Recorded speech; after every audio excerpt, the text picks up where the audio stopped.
সংগ্রামী সুধীবৃন্দ, প্রথমেই উপজেলা প্রশাসন এবং পরিষদের পক্ষ থেকে পুষ্পার্ঘ্য অর্পণ করা হবে। তারপর পারবে বাংলাদেশ পুলিশ এবং তারপর আসবেন বাংলাদেশ জাতীয়তাবাদী দল। তারপর মুক্তিযোদ্ধা সংসদ এবং অন্যান্য সামাজিক ও রাজনৈতিক সংগঠনগুলি পরপর দিবেন। অনুরোধ করছি একটু শৃঙ্খলবদ্ধ হয়ে ধীরে ধীরে সামনের দিকে আগার জন্য। আসবেন তো এদিকে আসেন, এদিকে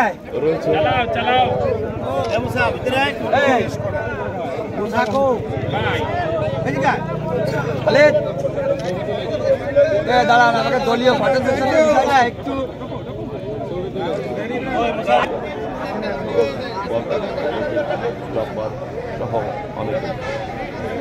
তারপরে